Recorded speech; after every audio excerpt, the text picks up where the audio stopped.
Usa ka pagtuo, usa ka tingog, usa ka katawhan.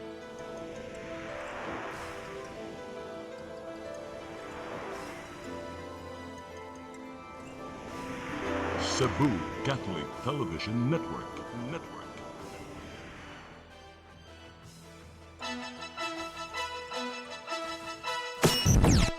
Uluhan sa mga balita sa Sayre 47. Walk with Jesus kaganiyang kadlawon, hapsay ug malinaw. Kapin 200,000 ka mga deboto ni Salmon.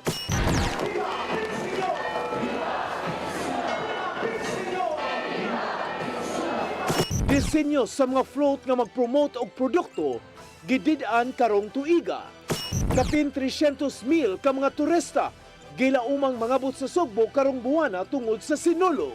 Senior citizen nga mulukat lang unta og police clearance gisikop. Aduna di ay warrant of arrest sa kasong estafa. Sugbo, Kabisayan ug Mindanao, Pilipinas ug katawhan kutos maabot atong Sibya sa tibuok kalibutan maayong hapon. Live kita karon sa CCTN Channel 47 ug kini ang tulumanon sa nag-unang kasayuran nga angay natong masayran. Sa nga ni Attorney Danica Caballes, ako si Dennis Tabar ug kini ang Sayre 47.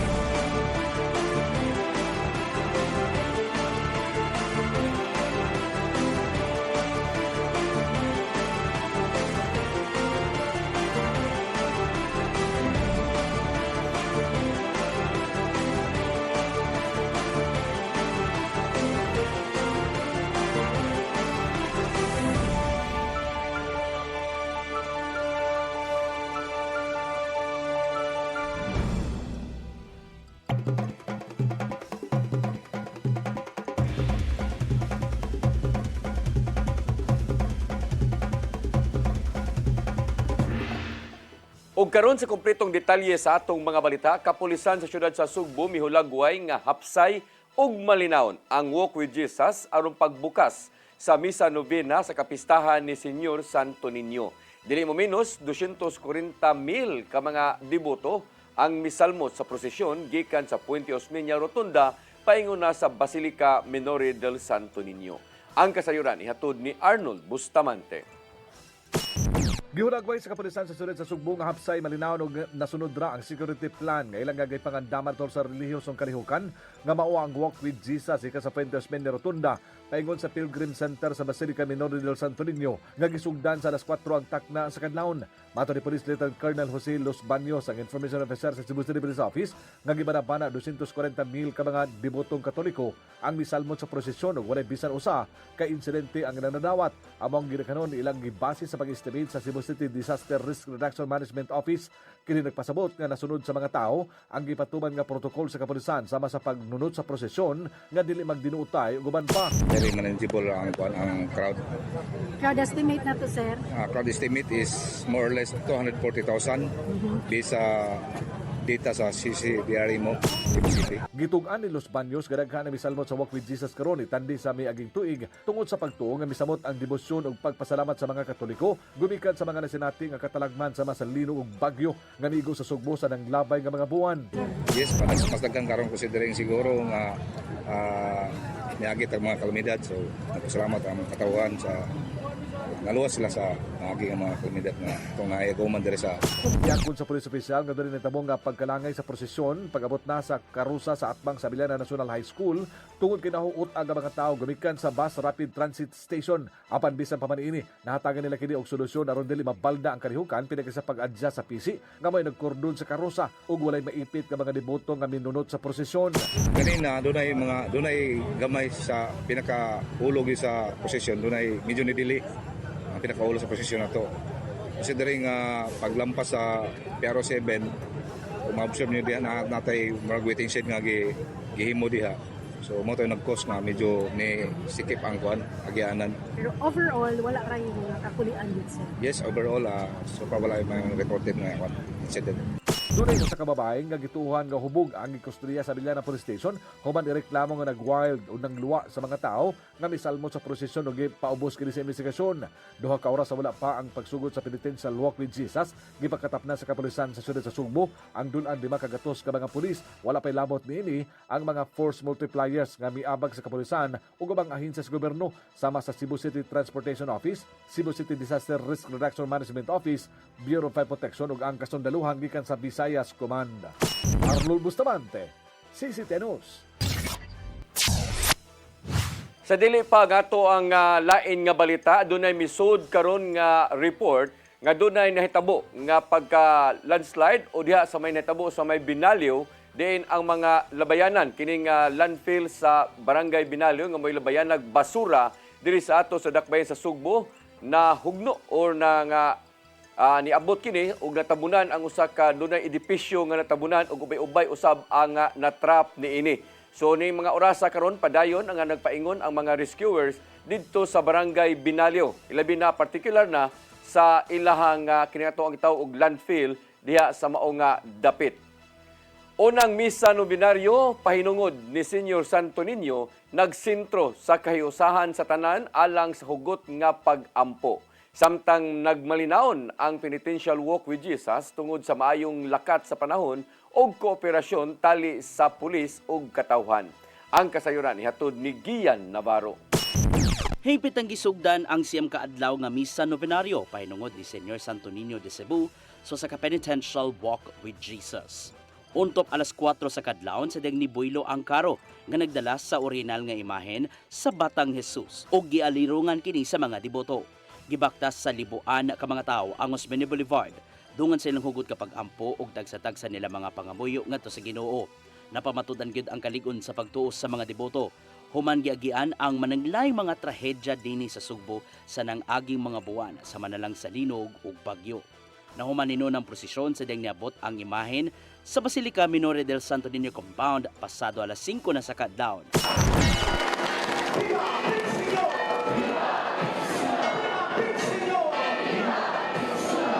I-install na usab sa kaparian ang bag-ong Hermano o Hermana Mayores nga silang Edgar Marie Sarmiento o Jennifer Helen Wagel Sarmiento aron paggiya sa mga deboto. Isundan kini sa Santos nga misa sulod sa Pilgrim Center pinanguluhan sa Vice Rector nilang si Reverend Father Danilo Carido. Sentro siyang wali ang kayusahan sa katawhan alang sa pag-ampo ngadto sa Ginoo nga mao ang unod sa tema ning kapistahan. To the outsiders, ang uban mangutana kaha, kinsa may nagsugo kaninyo, nga init kayo mong linya, kinsa may nagtudlo kaninyo sa pagduol kaninya. Musab kini ang mga pangutana sa di mutuo.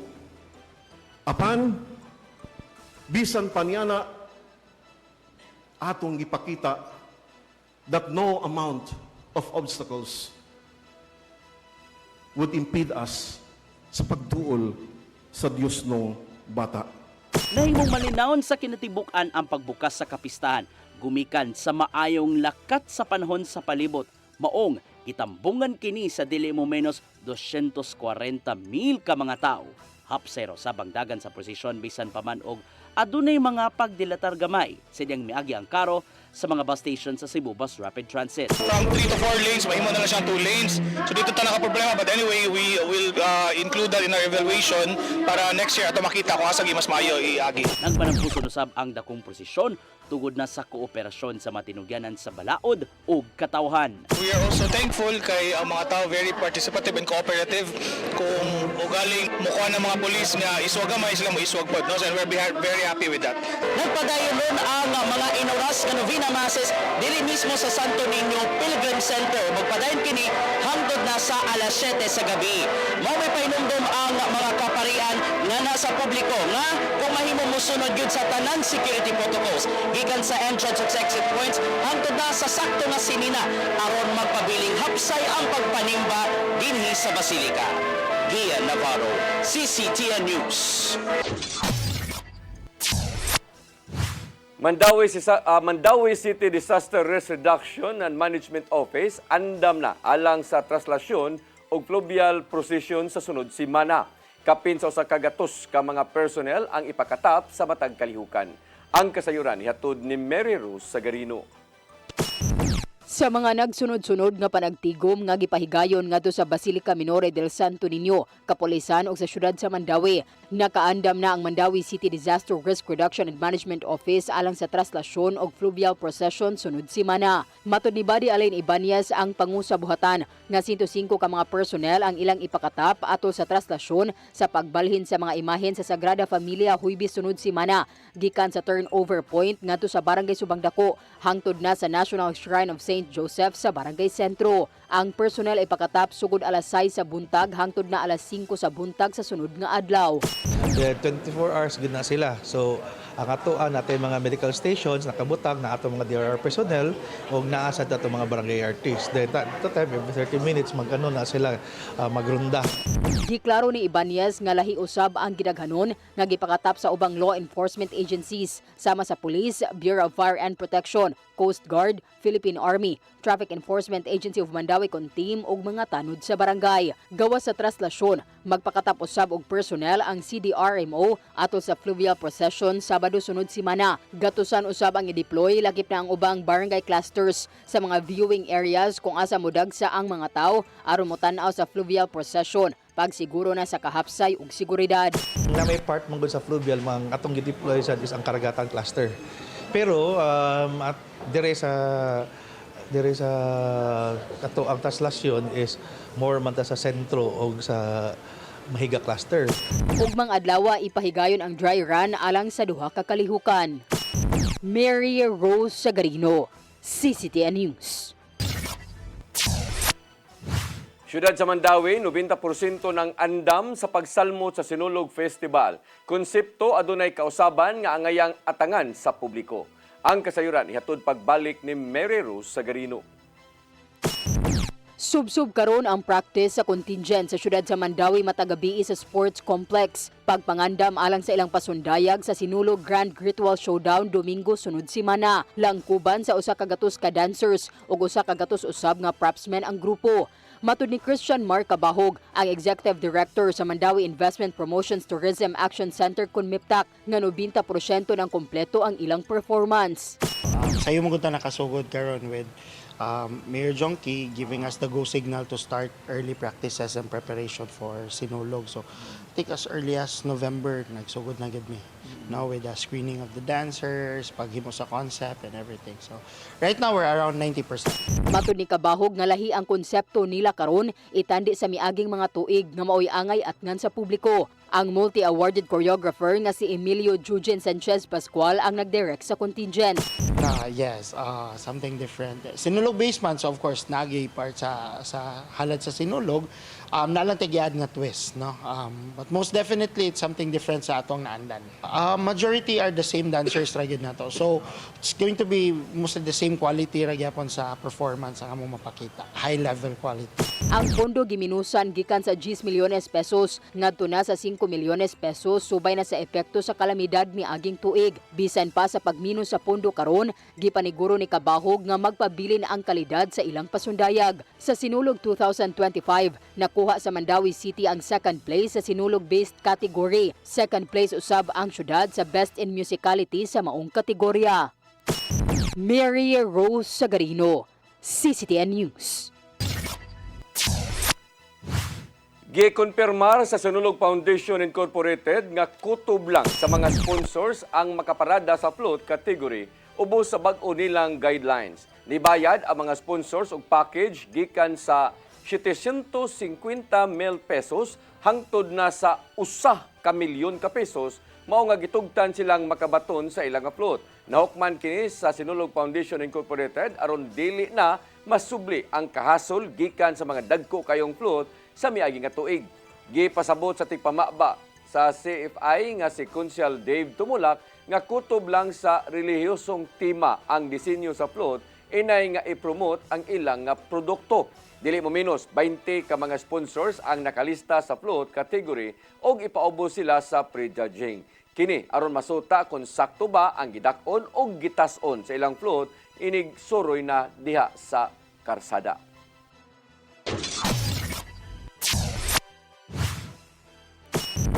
Mosunod, kapin 300,000 ka mga turista gilaumang mangabot sa Sugbo karong buwana tungod sa Sinulog. Kana og daghan pang mga balita sa pagbalik sa Sayre 47.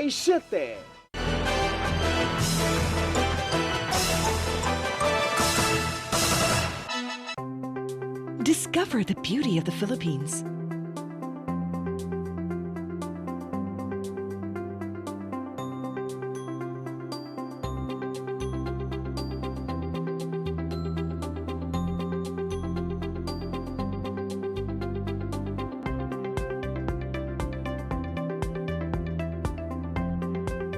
With Philippine Airlines, the country's flag carrier.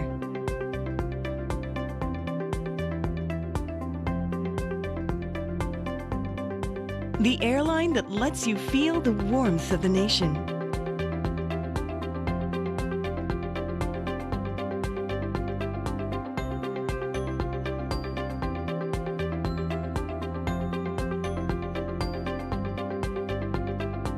Mabuhay!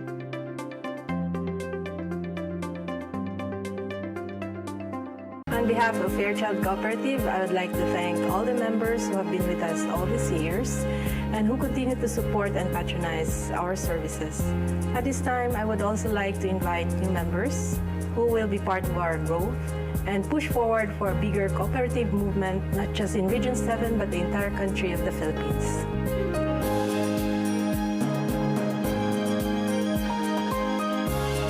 Fairchild Cooperative.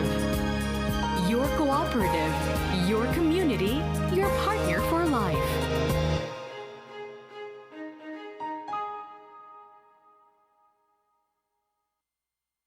Problema mo ba ang mahinang internet connection at malabong cable TV reception? Huwag mo nang problemahin yan dahil nandito na ang Phil Products. Ang Phil Products ay nag-o-offer ng internet bundle. May internet ka na, may cable TV ka pa. Garantisadong mabilis ang iyong internet connection at malinaw ang iyong cable TV reception. At hindi lang yan, meron silang mga branches sa Calbayog City, located at Bernatis Compound, Barangay Kapuukan, Calbayog City. Contact number 0917-320-5871 or 0998-989-6088. Follow and like their Facebook page, Phil Products Calbayog, San Jorge Office, located at Maharlika Highway, Barangay Mancol, San Jorge, Samar. Contact number 0936-047-0263.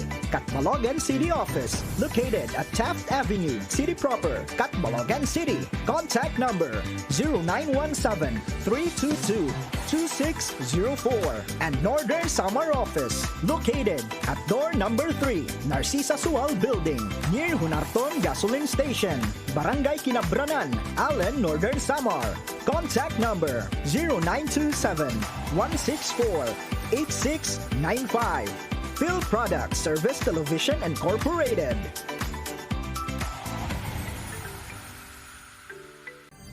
Ito ang programa kung saan magko-collaborate ang ating mga ozone na doctors para ibahagi ang kanilang kaalamang medikal. Pag nasira, syempre, wala nang function. Yun ang, doon pumapasok yung mga, ano yung action ng ozone therapy. The blood carries that oxygen. Matag episode, among ipaambit ninyo ang mga healing testimonies. Hindi na ako makapagtrabaho, hindi na ako, wala, tagang wala na, kaiga na lang ako. Dahil sa ozone therapy, gumaling ako. This is your path to a new start. Ozomed Wellness Clinic New Start. Napapanood every Saturday 8 to 9 a.m. Og ang replay airing matag Miyerkules, 1:00 hangtod 2:00 sa hapon. Dinhi lang sa CCTN Channel 47.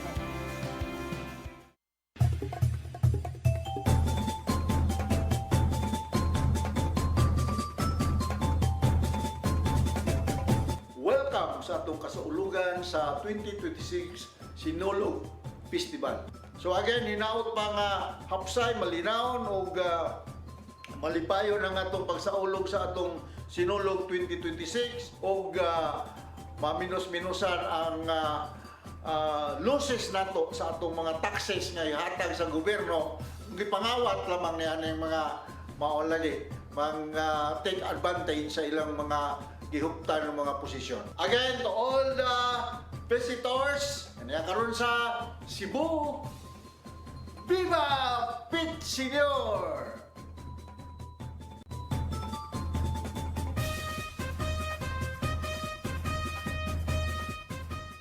Let your appetite be just right at Sixto and Bening Meat Store. Sixto and Bening Meat Store specializes in chorizo, tocino, beef, and pork tapas. Sixto and Bening Meat Store is located at stall number 4849, Unit 1, Meat Section at the Carbon Public Market, Cebu City, with telephone numbers 256-1581 and 259-6569. It's the place where you can find the best meat deal in town. Buying your fresh meat at a low price? Come to Sixto and Bening Meat Store.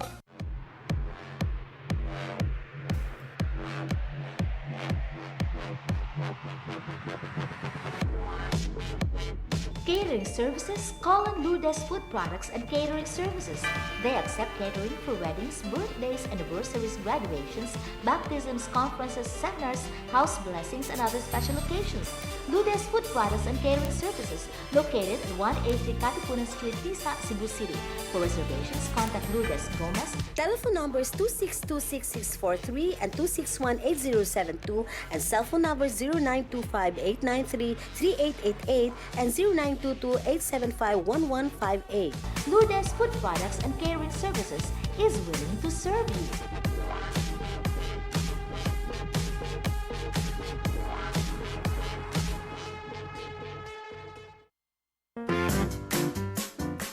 In the heart of Cebu lies an ideal place for the people on the go.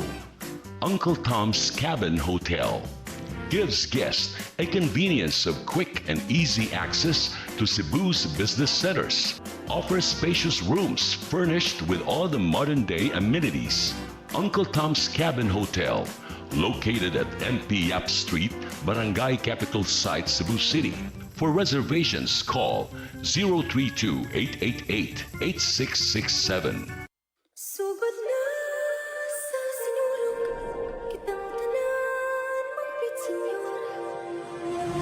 Senyor tang lolo kini, senyor tang lola kini, senyor tang tatay kini, senyor tang nanay kini. Sudan ni balakay, pawi akong tungog. Sayo na gipari sa pag-iog sa sulog. Panagki ko panampin, alang sa Santo Niño. Ihalag na pinabuya ron, malipay ang Ginoo. Sinulog, siya gitong isog.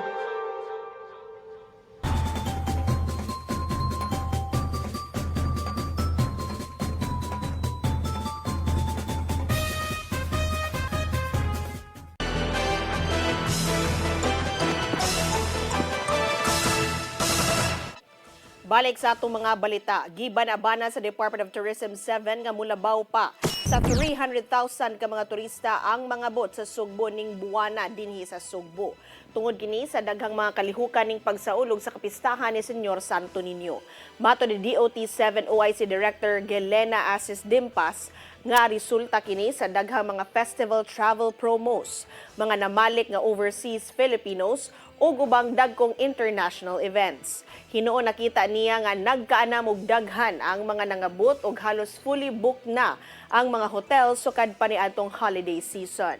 Kadaghanan sa mga nibisita nagagikan sa Australia, Hawaii ug mga silingang nasud sa Asia. Giawhag sa Cebu City Government ang mga ginikanan nga pabawnan og contact details ang ilang mga anak atol sa ilang pagpananaw sa sinulog. Panawagan sa tigpamaba sa Executive Committee ni Consel Dave Tumulak nga mas mayong ibutang ang mga detalye sa bulsa sa ilang anak. Kiniaron daling matutulan sa mga ginikanan kung dunay bata nga mabuwag sa bagang duot sa mga tao. Nagtukod og duha ka child minding rooms sa Department of Social Welfare and Services nga naimutang sa Fuente Osmeña ug sa Cebu City Hall. At ibanon sa maong lawak ang mga bata nga nangawala o walay kauban samtang nagpadayon ang kasaulugan. Lapu-Lapu City Mayor Cindy Chan nagigtigom sa mga regional directors sa DSWD 7 ug DILG 7 alang sa ASEAN Tourism Forum karong Enero. Lagip usab sa nitambong sa meeting ang Pangulo sa mga local offices o gisgutan ang mga pagpangandam. Ang kasiran hato ni Crystal Joy Pelerca. Nakigtigom si Mayor Cindy Chan ngadto sa mga national ug local officials kaganihang buntag aron hisgutan ang mga pagpangandam sa nagsingabot nga ASEAN Tourism Forum 2026. Kung diin ang syudad mo ay mag-host sa mong kalihukan gikan karong Enero 25 ngadto na sa Enero 30 sa Mactan Expo Center. Nitambong sa mong meeting mao si Congressman Junard Dahong Chan, Department of Social Welfare and Development 7 Regional Director Shalane Marie Lucero, Department of Interior and Local Government 7 Regional Director Leocadio Trovella. Ana usab ang mga pangu sa DILG Lapu-Lapu, CSWDO, Tourism Office, Lapu-Lapu City Police Office, City Veterinary Office ug mga representante sa Urban Poor Affairs Office. Ang gihisgutan sa mga panagtigom nakatutok sa koordinasyon sa LGU ug sa mga hingtungdang ahensya sa gobyerno aron nga mahimong hapsay ang pagpahigayon sa maong kalihukan ug masiguro usab ang kaluwasan sa mga delegado. Suma pa ni Mayor Chan nga nagpadayon karon ang clearing operations, beautification, clean-up drives, pagpamintal sa public areas ug aduna na usab gibuhat nga mga lakang para sa mga libod suroy nga mga iro. Kini aron nga maandam gyud ang syudad sa pag-abot sa libuan ka mga delegado nga mosalmot sa maong international tourism event. Crystal Joy Felerca, CCTN News. Department of Tourism 7 ug mga LGU sa Sugbo subsob nang nangandam sa himong ASEAN Tourism Forum karong katapusang semana sa Enero. Gikan kini sa pagpanindot pa sa mga laaganan hangtod sa seguridad ngadto sa mga bisita. Ang kasiran hato ni Gian Navarro. Taliwa sa paglipay-lipay ning panahona, busy na ang Department of Tourism 7 ug mga lokal nga kagamhanan dinhi sa Sugbo alang sa himong ASEAN Tourism Forum. Gikan Enero 26 hangtod 30, mag-abot ang libuan ka mga delegado nga nagagikan sa mga Southeast Asian nations. Dinapil nini ang halos 500 ka mga senior ASEAN officials. Mong nagigsabot silang Cebu Governor Pamela Baricuatro, Cebu City Mayor Nestor Archival o mga kadagkuan gikan sa managlaing ahensya ning simanaha alang sa ipatuman nilang mga lakang. Gikan kini sa logistical support ug pagpagwapa pa sa mga agianan pohon sa mga bisita. Gibutyag ni DOT-7 OIC Regional Director Jelina Asis Dimpas nga adunay duha ka tour packages ang paimuslan sa mga delegado diin. Sila mismo ang nangunay sa paghimo. Ilabi na nga lauman na pagbisita sa managlaing dapit sa probinsya sa dili pa ug inighuman na sa mga meetings. Ato ng iandam, especially kining maagian sa mga bisita as they cross between Lapu-Lapu City, Mactan Island, and Cebu, no? Because again, for ATF, it involves two venues specifically. Gibutyag ni Gobernador Baricuatro nga lakip silang gipangandaman ang ipatumang hugot ka seguridad ngadto sa mga delegado. Gisiguro nila ang tumang kaluwasan atol na sa pagbisita sa mga ikadalit nga laaganan sa probinsya. I-update lang ta sa DILG but subject pa nito changes kay naapay mga additional na mga security measures nga ibutang later. Samtang isiguro ni Mayor Archival nga kanunayon ang kahinlo sa mga laaganan sa Dakbayan. Apil sa mga bisitahon pohon sa mga delegado mao ang mga nagunang heritage sites sa manalang sa Bantugang Magellan's Cross, Basilica Minore del Santo Niño de Cebu ug uban pa. Kinahanglan limpyuhan niya naay atong grupo dito sa ilalom nahugaw kaayo, and then it needs tong uban nga nang crack tungod sa kanang earthquake ato nang istoryahan manuan nato ang atong DEPW nga tarungo na. Hisgutan sa ASEAN Tourism Forum ang mga issue ug dugang lakang aron palambuon ang turismo sa 11 ka mga member states sa Southeast Asia. Maong gisiguro sa mga opisyal nga matagamtaman gyud sa tanang delegado ang mga ikadalit gikan sa Sugbo. And I would also urge the public nga to be helpful and supportive sa ASEAN kay during sa time nga nakalisod ta diri sa probinsya, the national government wa gyud ta pabayai. We also, by the way, will be also inviting the Cebu Chamber of Commerce, the ETRAC, para sila manggoy mo magdaog timon because this is more of tourism and business. Gian Navarro, CCTN News. PhilHealth gitahasan ni Presidente Bongbong Marcos Jr. nga ipatuman ang General Amnesty alang kini sa mga employers o mga members nga napakke sa pagbayad sa ilang binuwan nga kontribusyon. Ang kasayuran ihatod pagbalik ni Gian Navarro. Gimanduan ni Presidente Ferdinand Bongbong Marcos Jr. ang Philippine Health Insurance Corporation kon PhilHealth nga ipatuman ang general amnesty ngadto na sa mga wala nakabayad sa ilang kontribusyon. Subay kini sa patayng pagtabang ngadto sa healthcare sector. Ilabi na sa ubang mga Pilipinong buot makalibre o di baka mugaan-gaan ang gastuhanan sa pagpatambal. Mato ni Marcos Jr. nga ipatuman ang maong amnestiya ngadto sa mga negosyante, private employers ug self-employed nga napakya sa pagbayad silang binuwang kontribusyon.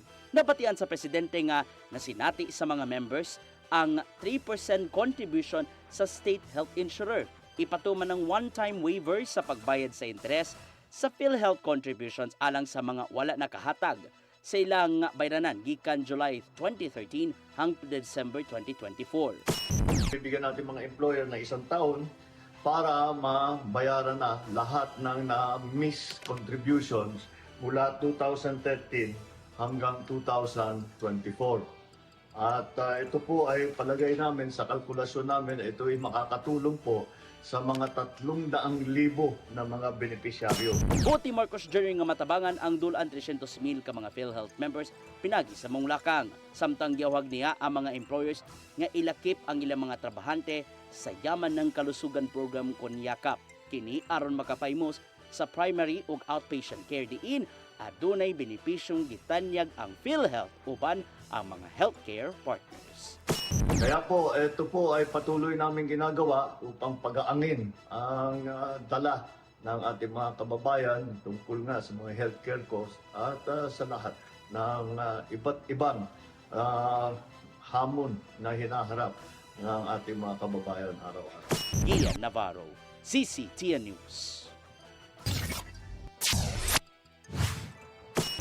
Mosunod, senior citizen nga mulukat lang unta og police clearance gisikop. Aduna di ay warrant of arrest sa kasong estafa. Kana og daghan pang mga balita sa pagbalik sa Sayre 47.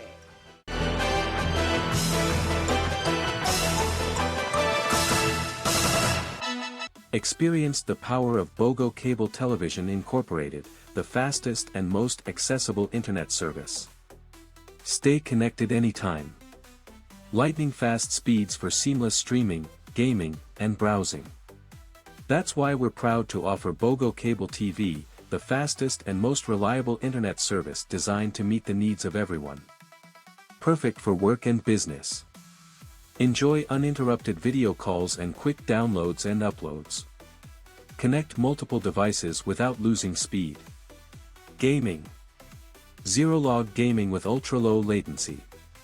Experience every frame with high-speed connections. Entertainment. Stream your favorite shows and enjoy watching cable TV. For internet inquiries, contact us.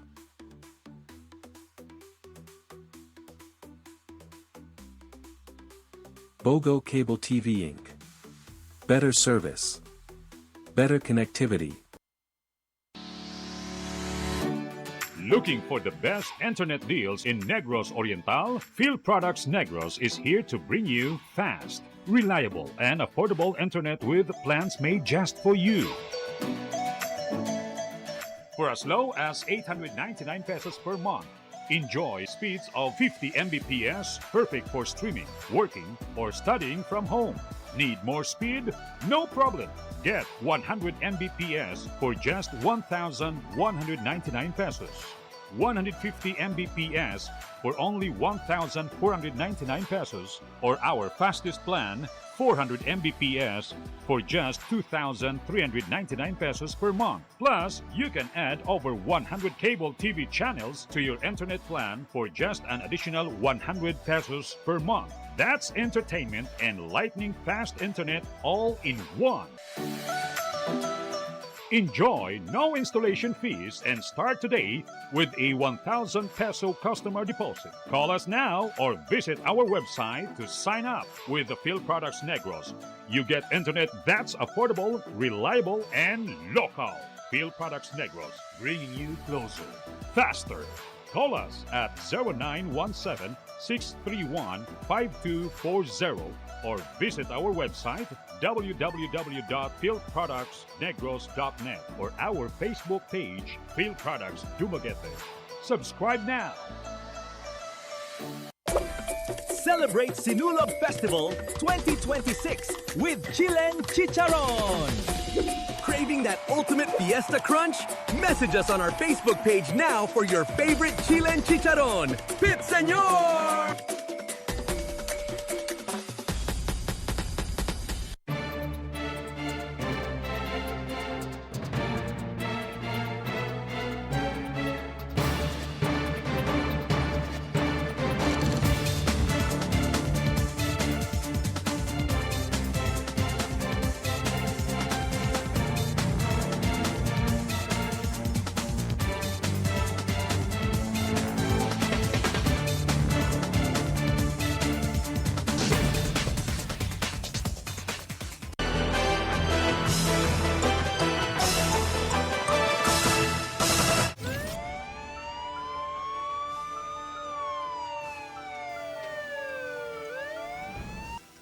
Balik sa ato mga balita, gidakop ang senior citizens nga naglukat og National Police Clearance sa Mabulo Police Station 4 human migawas nga aduna di ay kinipinding nga warrant of arrest sa kasong swindling o stapa.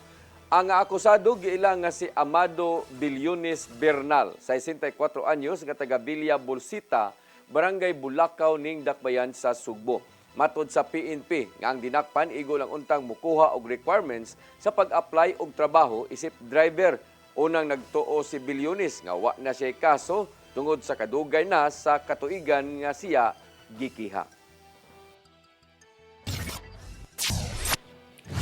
Duha ka drug den sa managlayang lugar sa syudad sa Sugbo gironda sa PDEA 7 ug PNP. Napulo na dakpan samtang duha ka minor ang na-rescue nga anaa karon sa kustodiya sa Cebu City Social Welfare and Development Office. Ang kasirin hatod ni Arnold Bustamante.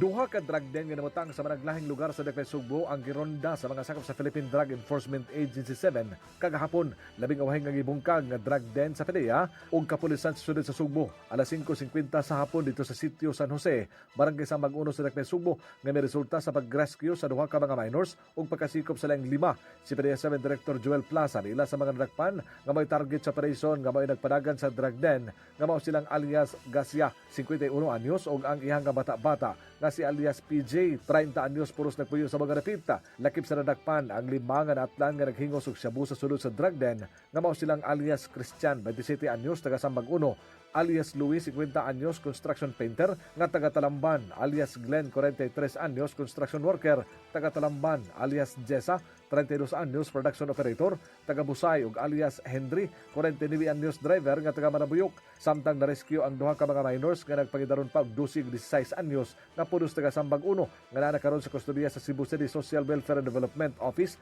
alang sa imoon nga intervention. Nasakmit sa mga operatiba sa PDEA 7 ang 19 ka pakete sa gituang shabu nga motimbang sa 8 gramos ganda ni estimated average market value nga 54,000 pesos, bypass money o mga drug paraphernalia.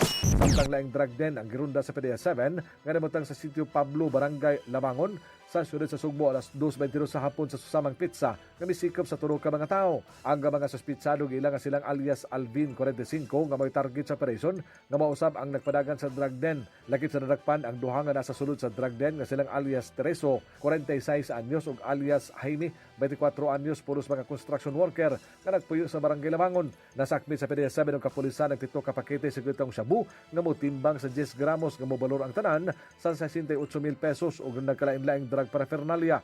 Ang mga nakuwang ebidensya giruso na kini sa PDEA 7 Regional Office Laboratory alang sa chemical examination, samtang ang mga suspitsado na sa kustodiya sa PDEA 7 Detention Facility sa Barangay Lahog sa syudad sa Sugbo.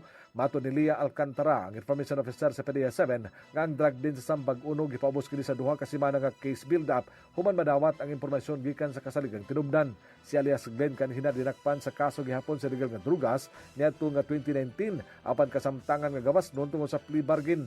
Samtang ang drug den sa Lamangon gipaubos kini sa case build-up niadto pang Oktubre 2025. Di na suspitsado nga mao'y nagpadagan niini makabaligyag 35 gramos nga shabu matag semana. Ganam na ang kaso batok sa mga suspitsado ug magatubang kinig maximum nga penalty nga mao ang life imprisonment ug multa nga 10 million pesos. Samtang atong nadakpan sa sulod sa drug den mabilanggo sulod sa 20 ka tuig ug multa nga 500,000 pesos. Arnold Bustamante, CCT News. Gisugdan karong adlaw ang upat ka adlaw nga Division Athletic Meet sa DepEd Lapu-Lapu City nga gipahigayon sa Indiana Aerospace University. Diin nadulan sa 2,000 ka mga atleta ang nisalmot karong tuiga. Gikan kini sa 5 ka mga units nga gilangkuban sa mga pribado o pampublikong tunghaan sa dakbayan sa Lapu-Lapu. Nitambong sa opening ceremony si Mayor Cindy Chan o Kongresista Jonard Ahong Chan og nipasalig nga kanunay nga mosuporta ang LGU ngadto sa mga atleta. Ang division meet mahuman karong Enero 11. Galing girespondihan sa mga otoridad ang landslide sa dakong sanitary landfill sa Barangay Binaliw, Dakbayan sa Sugbo karong hapon. Matod sa mga nakasaksi nga moabot sa 20 ka mga tawo ang na-trap human nga naapil sa pagkahugno sa mga estruktura. Gitaho usab ni Konsehal Joel Garganera nga mipaingon na ang mga emergency responders aron pagluwas sa mga nangatanggong didto. Nagpadayon ng search and rescue operation sa palibot ug tulo pa ang na-rescue ning pagkutlo sa balita. Daan nagreklamo sa mga residente ang dakong landfill gumikan sa posibleng epekto niini sa panglawas.